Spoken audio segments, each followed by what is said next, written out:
Becoming your own bank is just doing what the bank is doing.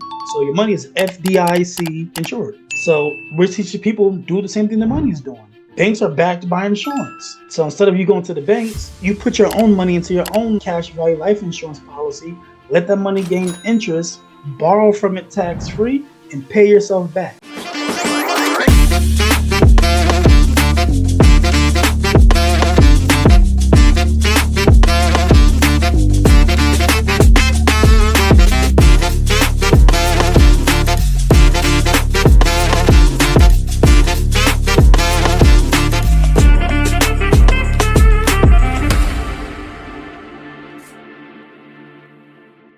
What's going on, guys? I am your host, Ace Guzman of the MMM Podcast. And today, guys, I got an amazing guest, Mr. Laqwan Butler. Now, before we go ahead and get Mr. Laqwan on, I'm going to go ahead and just do a brief introduction on this gentleman here. Now, he was a top finance manager in the auto industry, turned to a top broker. Now, on a company level, he is one of the leading brokers and is trusted by our founders of the company to train and develop leaders. In office level, everyone fights to get their agents on his trainings to learn more from him. Now, he is a wealth of knowledge and helps new agents learn how to become more profitable. And on a personal level, he is one of the most genuine people you'll ever meet.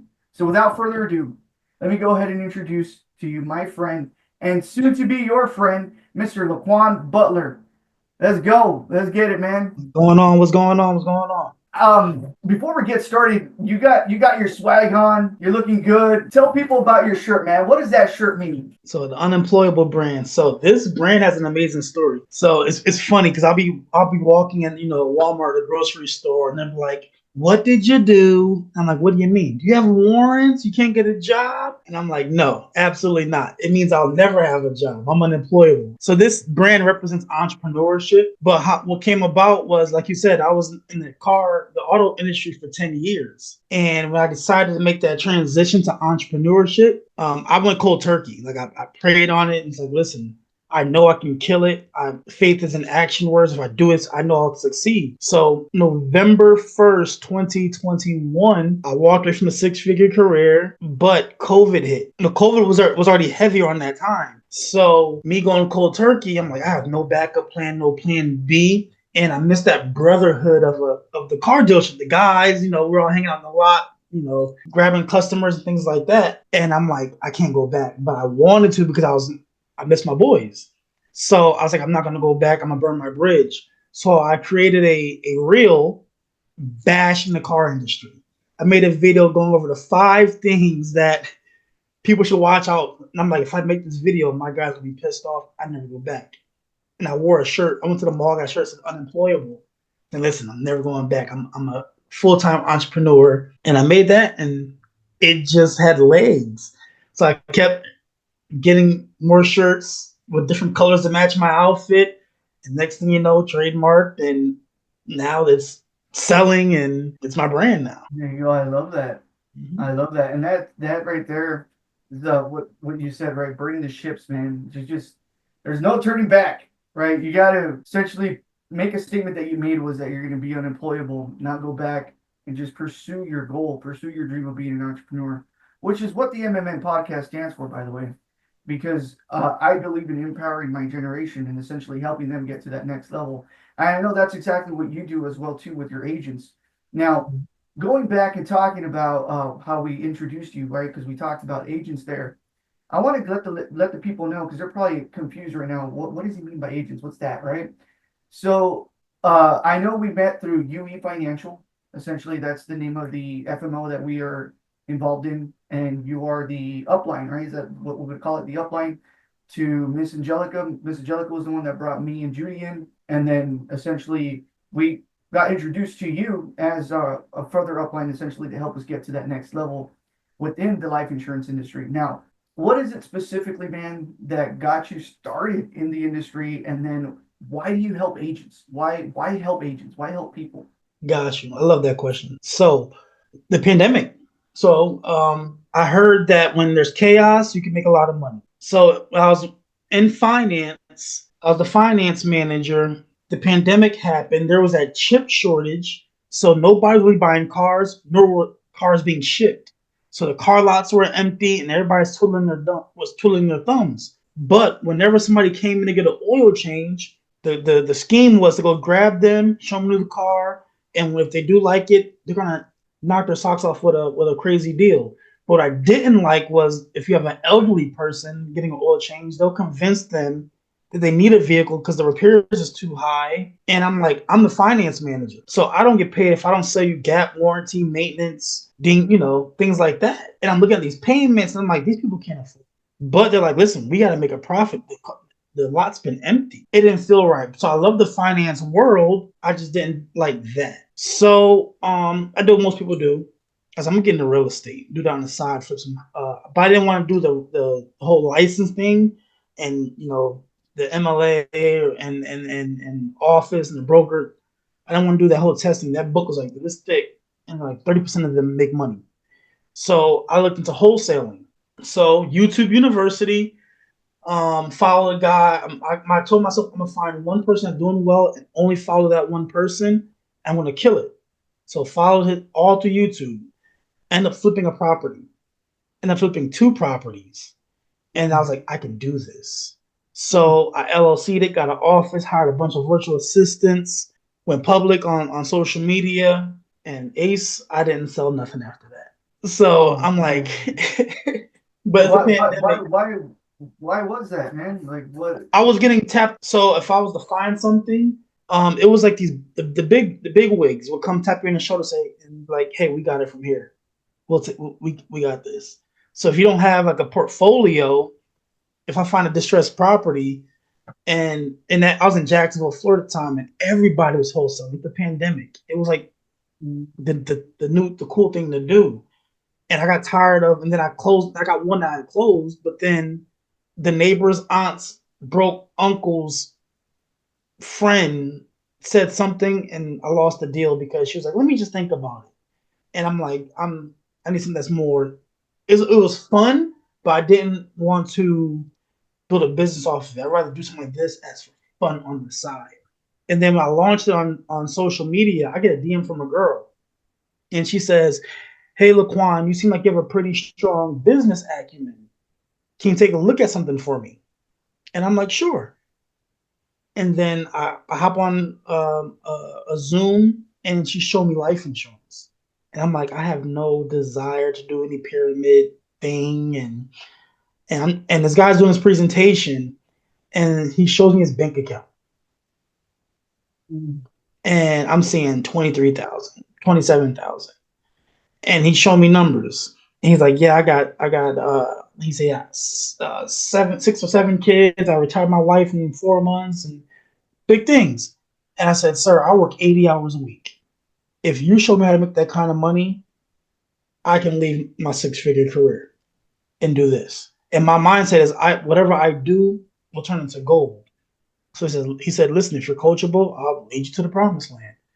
So that day, I don't believe in coincidences, because the day I launched my real estate on social media was the day I got the DM. So that was the day I stopped my real estate, and I went all in on insurance. I got licensed in 4 days, and fast forward, I run a nationwide business, and never looking back. Jeez. Got licensed in 4 days. When I took my life insurance test, it took me like 4 times, 4 times to get it. But then again, I mean, I'm just back and forth. I just kept forgetting what the heck I was reading. But but you have to really, I guess study. Well, essentially, just remember what certain terms and what the terminology, what it means, right? So with me, it was different because I had to use my PTO time. Yeah. So I didn't have that many days to study. So I literally crammed it and said, listen, I'm going to trust my subconscious. Tell me what the answers. So I went in there, and now I tell my guys who are studying for the test now, I say, listen, guys, trust your subconscious, because majority of those questions are ethical questions. There's a few definitions here and there, but as you're studying, it gets repetitive. You took it over there in Florida, or you took it over here in Texas? I took it in Florida. Oh, okay. So you took it in Florida. Okay. So I told my guys, don't make love to the study courses. Give it a quickie and trust your subconscious. And once you pass that test, throw it right in the garbage. There you go. There you go. I like that. Yeah, Yeah. I think you were saying that one time with us on the Zoom call. Mhm. Yeah, man. So going back to what you were saying, or sorry, shall I say, you got started into the life insurance industry. Obviously, you killed it, man. You're doing a great job, and now you're building up your team, right? When it Mhm. comes down to team building, man, what is it specifically that you're looking for whenever you're looking to bring on a new agent? If they have belief in themselves, That could go a long way, 100%. and that's it. Because we're independent. So all I honestly, I tell them, if you tell me your goals and dreams, you messed up. Because in any business, you either have faith or you have doubt. So as long as they have a belief, I have a proof of concept that I know that I will get you results. All you need is to believe it, And you and know what, everything man? else is going to You're not a bad mentor at all. You're a really good mentor. I mean, I've had, one-on-ones with you, obviously me and Judy, and from what we had so far, I mean, I'm liking what I hear, and I like exactly how you lead. I've been on some of those Zoom calls as well too, the family meetings that you have going on, happen. and it's actually very, it's good to be a part of your team, man. I like being a part of it. Appreciate Um, it. Essentially, following someone who leads by action and just doesn't say it, but actually does what they preach, right? Now you also got your social media going on, all right? You got, I think it's like 55,000 followers on Facebook. I don't remember what I saw on Instagram, I'll be honest. But, It's like 15,000 on Facebook and 30,000 on TikTok. oh, wow. Okay, good. That's really good. So when it comes down to that, right, creating content and then building up your following on social media, how long did it take you to get there? So I think I'm a unicorn. You're a unicorn, okay? Yeah. Tell So me that, please. it started off with TikTok. So my first video went viral. So I didn't have any followers on Facebook, nothing on Instagram. I never forget. I remember this is before I was even an entrepreneur. I tried to purchase followers on Instagram, and then I guess they all fell back off, and they brought me right back down to the same number I had. It was something small, but I had TikTok. Never used it. I only used it to monitor my daughter's TikTok page. And then one day we're in Florida. I'm at the beach, and I just started in the insurance industry, and I made one reel. It's still on there. I never deleted anything. I made a video and said, "What's the number one industry that creates the most millionaires?" And I was like, "Nope, it's not crypto. Nope, it's not real estate." And I was like, and I'm wearing a shirt that said life insurance. I'm like, life insurance. That got me 10,000 views and a bunch of hits, and people saying interested, interested, interested, interested. And then that's when I'm like, I have to create a funnel. So I went to Google. I saw my Google form. I created a Google Doc sheet, and I had like click the link in my bio, the Google form, the name, address, and I'm just banging out phone calls. And I'm like, how do I keep it going? And I'm working 80 hours a week, Ace. I like that. I like that. So what I would do was, whenever I didn't have a client, I would go to my car and make a reel of something. So I was known as a guy in a sharp suit in his car dropping gems, all because I got that from another guy that I know TikTok. That he was dropping gems on cars, and he ended up getting like 100,000 followers out of nowhere on some. So I just kept doing it, and my mindset, and as it grew, my mindset was I have to give people are nosy. I have to give them something to look at. Yeah, you got to give value. That was it. You got to give value to the people, and that's one of the main things when it comes down to creating content is just shooting value, giving value, and quite frankly, that's going to be next to where we're going to get to. But to come back a little bit, what you're saying, that's how you build a following, and that's essentially what my team and I are going to be working on pretty soon because I feel like we've gotten kind of far back from giving more value to the strategies, right? Giving more value about tax strategy, giving more value about Mm-hmm. how you can go from point A to point B on lowering your tax liability, right? And talking about the strategies and showing people what it means to implement the strategies and then, you know, really just having that engagement with the audience, right? And seeing if they like it and try to pull them in. And at the same time, have that authenticity, right? Because everybody likes that authenticity. I'm not trying to replicate anybody. I'm not trying to be like anybody. I want to be myself, right? I want to be Ace just as much as you want to just be Laqwan Butler. I want to be Guzman, Ascension Guzman, right? And so it's being that, but at the same time, adding value to the audience and creating the content, but making it easy for them to understand. And I think, I forgot who had said this, but there was a content creator that kind of said, you want to make it easy for if a little kid can understand it, then that means anybody can understand it. Mm-hmm. You just want to make it easy for people to understand. So now it's just coming back to how, I can do that, right, with my content, but right? That's just something that I've learned my journey here as a content creator. But, so talking about value, let's go back to value here. And I want to talk a little bit more about how you help families get from point A to point B in their finances, right? So I looked on your page and it says there you help families save and grow their money, right? Mm-hmm. Can you give us a little bit more of a rundown and explanation of how that works? 100%. So I focus on middle class America, right? There's three ways that money grows. They only know about two. So when we were young kids, we were, 15, 16 years old, mom and dad said, you know what, you're making a few coins now. It's time to open a checking and savings account. That's the first way that money grows. We like it because we can go to the ATM, it's liquid. We can get money out whenever we want. We don't like it because if you looked at your savings, the interest you're getting on your savings account, it's a joke. I can't retire with 0.02 interest on my money, especially if inflation's at 2 or 3%. So what do? They put their money to 401ks, IRAs, TSPs, 403bs as a retirement account. That's the second way that money grows. And we like it because why? You can make some money. We don't like it because it's an emotional roller coaster. It's not will I lose money? It's when am I going to lose my money? And I can't touch my money until I'm 59 and a half. Oh, and that money, I pay tax on the harvest and not the seed. My money's in prison. But that's all middle class America knows. So when I say I teach people how to, save and grow their money, I'm talking about, Warren Buffett is talking about, and the fifth one, you know what I mean? The how you can grow your money. Like Warren Buffett says, rule number one is don't lose any money. Rule number two is don't forget rule number one. So I teach my clients how to put their money into an account where when the market goes up, their money goes up. When the market drops, they don't lose a dollar. And that money is asset and probate protected. It's liquid. It's tax free, and it's yours. So we're teaching people the rules of the money game, what the wealthy's doing with the money, and I'm teaching it in kindergarten terms, and I'm doing it for free. Simple as that. I like that. And so would this be like the be your own bank type deal? Is that what you teach families? It's a concept.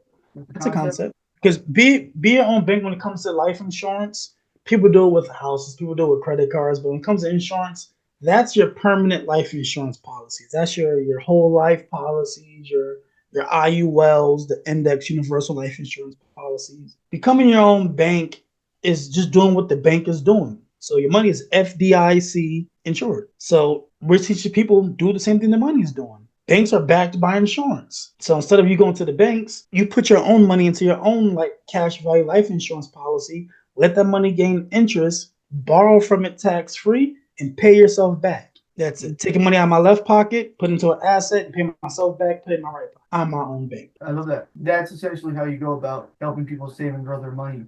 Mm-hmm.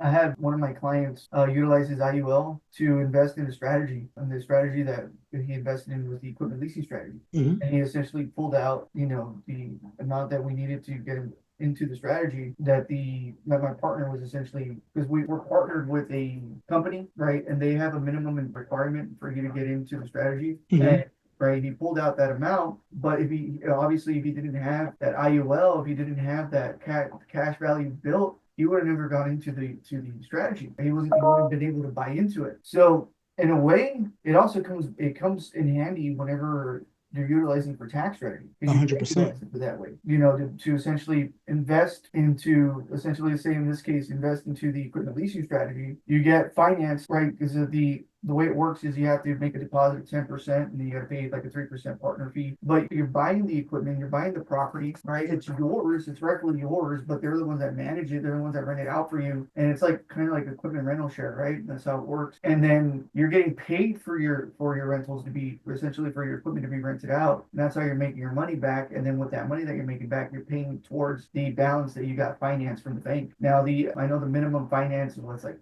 300,000. 400,000, I think it's going up to this year. Last year for 2024 is 300. Minimum is $400,000 buy-in, but 10%, right? And then 3% fee that you got to pay. So it's 10% minimum, which is 10% of the 400,000, and then 3% to the partners, the equipment leasing company, that they take their cut. They got to keep the lights on, they got to pay payroll and all that stuff. But essentially, though, right, that's a great way to utilize your cash value account to get involved. Essentially, placing your money, right, instead of giving it to the IRS, because again, they're pulling out that money from their cash value account, tax free, by the way, right? Correct. They're pulling it out tax free, and then they're putting it somewhere that's going to give them a tax benefit towards their, individual tax return, right? Because they're getting financed up to $400,000 worth of equipment and more if they even want to, right? And then what that does is they're able to utilize accelerated depreciation or even Section 179 and then offset taxable income, and in most cases, even get them a refund, right? Just depending on what they're wanting to utilize and how they go about it. But when it comes down to that, right, when it comes down to offsetting their income, it just essentially has to make sense, or essentially we got to do a mock return to make sure, okay, well, this is how it looks. This is what we're claiming, from depreciation. And this is how much we're offsetting taxable income. It's a pretty big strategy, but again, I guess my rant just came from cash value because it was a pretty cool thing to see, because I was like, man, I already have my life insurance license. How come I'm not telling people about the cash value that they can build? Because it kind of correlates with each other, right? Yeah. But anywho, And just to piggyback off what you said, right? yes. So let's put a number on that 3%. Let's say he needed 15 grand to put down on this play. If he had it in the stocks, if he had it in his bank, if he had it in his retirement account, he's liquidating it from whatever account that is. Yes. He's 15 grand minus that. But with his life insurance, if he has $100,000 in liquid in his cash value, he wants to borrow 15 grand, they will wire him the 15 grand to go put into this asset, but it will still show $100,000 in his account gaining interest. Why? Because they leverage his death benefit. So the 15 grand didn't come out of his cash value. It came from the death benefit. So when your partner borrowed that money, they said, listen, hey, here's the 15,000. Oh, and if you don't want to pay it back, you don't have to. I can't think of another avenue to leverage an asset with no headaches. I love that.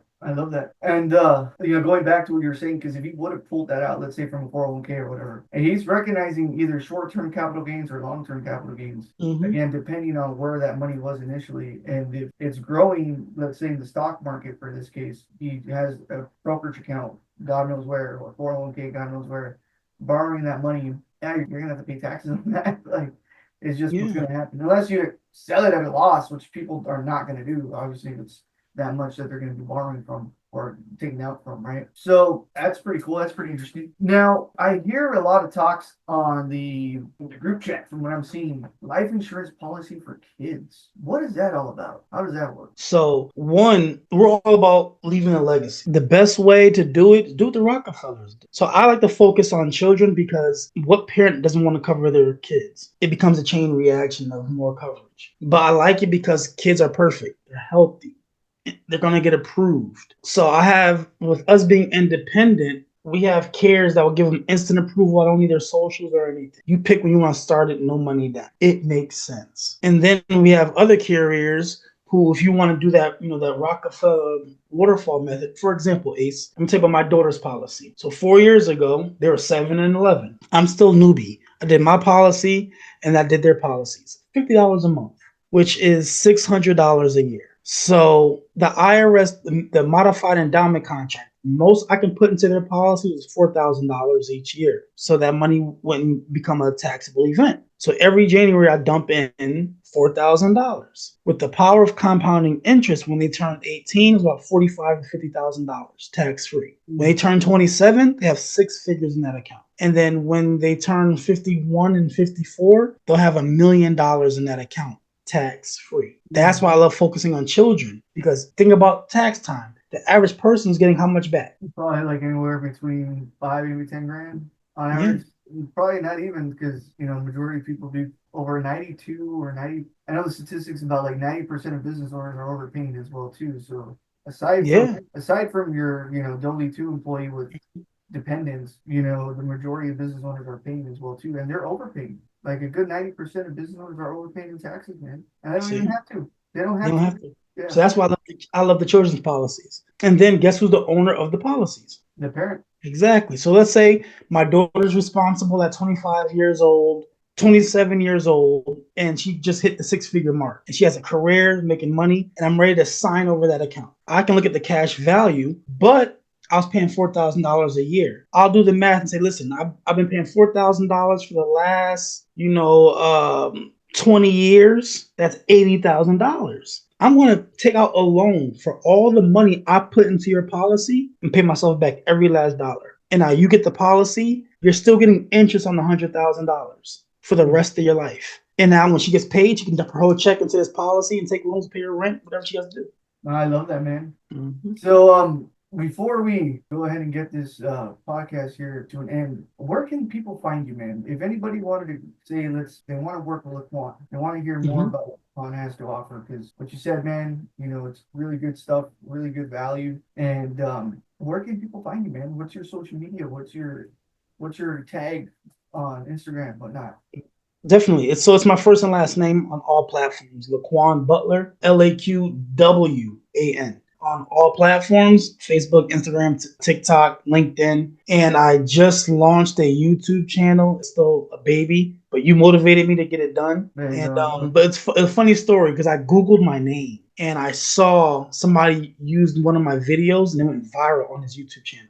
Oh, 22,000 views. So I'm like, oh, yeah, it's time. it's time. It's It's time to get involved in the YouTube platform. I love it. I get paid lovely from Meta, so now let's see what this YouTube money's looking like. So Oh yeah, Meta. I think the last payout that I got from Meta is like maybe $6. But hey, it's $6. I got paid. I got paid this morning. I love when the Meta checks hit. I love it. I love it. That's like, for me, that $6 buys me a cup of coffee. So thank you, Meta, for that payout. But other than that, man, thank you so much for jumping on this call. Is there anything else you'd like to give to the audience? Anything else you'd like to say before we get off? Man, so we're not getting any younger. So I would say, really, I live with this analogy of I want to die empty. So whatever you want to do it now. And if you're in my circle, when we get older, before we take our last breath, we're gonna have a family meeting and make sure everything is in line, our trust, our family, everybody's set up for generations to come. But it starts right now. There you go. So if it's not pouring into you, you're wasting time. So do what you love and stay focused That's and have important. faith. No, that's it, and that's important that you say, man, because every high performer, if you're a high performer, there's always that one person that breaks the generational curses, right? It's usually somebody who's a high performer, and to them, it's important to leave behind generational wealth. I forgot who it was. I forgot the story how it goes, but if you don't teach your kids how to manage your money, right? Because it can only last maybe one generation or two generations after, Yeah. if you're not teaching, if you're not guiding, if you're not helping them implement, or showing them the way, showing them the ropes, because that's what generational wealth is all about. Now, if you're doing it like the way the Rockefellers do it, like Rockefeller, Rothschild, all these, big families, there's a strong belief on them teaching it, right? Because they teach it to their generations. That's at least my assumption is that, because if they kept the wealth for that long, well, there has to be some type of knowledge going on. There has to be some type of generational knowledge, generational blessings, shall I say, at this point, because right, the opposite of generational curse, a curse will be a blessing. Opposite of a curse will be a blessing. So if you're going to teach your kids that, I think where I heard it, where I've heard it once, it's not just generational wealth, but you want to also teach generational ambition. You want to teach generational discipline. You want to teach generational mindset, essentially like high performance mindset. You want to teach that, and that's what you bring. Not only the wealth portion, right? Because obviously, yes, you want to make sure your kids are okay, your families they're taken care of, and then their generations on forward taken care of. But it's important to kind of shape that mind, man. And right now, that's where I feel I am with my kids. I'll be honest, because it's just me getting over my generational curses, and then my subconscious takes over and it gets the best of me. It does, right? They call it either conventional wisdom, subconscious mind. You could call it, conditioned mindset, whatever you call it. But it's what we're taught as young kids, and it's not only from us, right? It's from generations, or sorry, not only from our parents, but from generations before. And then that just comes and trickles all the way down, right?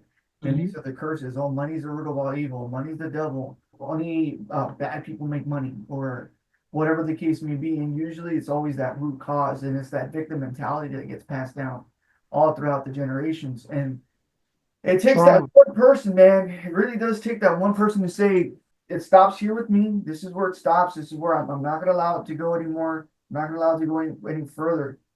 And for a while, and you know what, man, I'm glad that we had this podcast because you reminded me. You really did remind me. For a while, I would post, I am the generational curse breaker. I will break the curses. I am the one that it stops here with me. It's going to stop here with me. And Mm-hmm. I'm getting goosebumps, bro. I'm getting chills Because you feel it. because I feel it, and I know it stops here with me. I know it's going to. But then there's those instances, man, and I'm a perfect example of it because I have my saying, and I'll say it right here, right after the podcast. Get your mind right, get your people right, and get your money right, right? And that's my belief. That's my saying. Getting your mind right is where you start off. Now you can get your mind right by meditating, by praying, getting right with God, getting right with yourself, not letting your mind become your own enemy. That's really what it is. And just getting to Mm-hmm. that proper mindset that you need to get into, that high frequency that you need to get into, that high performance mentality that you need to get into, that hustle mode, whatever the case may be, get that right first, right? And then once you got your mind correct, then you can go take care of your people. Your people can be your clients, it could be your family, it could be your siblings, it could be your kiddos, it could be your team, it could be your Mm-hmm. clients, right? It could be all these things. But if you don't get your mind right first, you can't take care of other people. You can't. It's just it doesn't happen. And it can be actually interpreted in so many ways. And what I realized, it can be interpreted in so many ways. If you Mm-hmm. look back on how, like for instance, like my journey, if I go a little bit more further back in my journey, I realize that a lot of where you know moving forward comes from is getting your mind right, getting your people right second.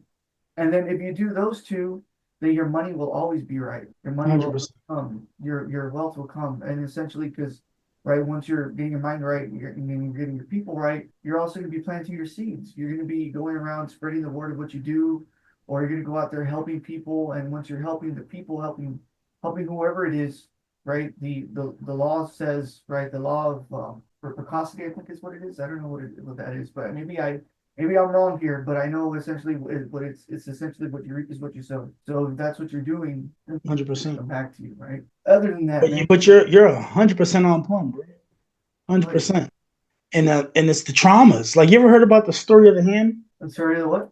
The story of the ham. Of the ham? No. So a girl goes to her mom and says, "Mom, it's Thanksgiving dinner," and daughter Oh, goes to, yeah. yeah. So Okay, you keep get going, it, keep but going, keep that's going. what it is. Yes. It's just generations of traumas passed down, and it's that one kid that asks, like, "Why are we cutting the size of this ham off?" That changes everything. And it's the same thing with, like, when it comes to money. Why do we have a 401k? Because mom and dad had it. Because your great grandparents had it. Like, so it's like, be that thought leader. It's exactly what it is. Question everything. If it doesn't feel right, 1 + 1 is 2 anywhere you go. So you're right on point. No, I love it. Well, Laqwan, it was great having you as a guest. Definitely. And with all that being said, brother man, thank you so much for taking time out of your day to be on here. You could have chosen to be anywhere else, but you chose to be here with me and to be a part of this podcast here for today. I wish you luck on your YouTube channel, my friend. It's going to grow. It's going to get there, and I know it will. And you're going to exceed all expectations, brother. With Appreciate that it. being said, man, get your mind right, get your people right, and get your money right, baby. Let's go. Get your money right.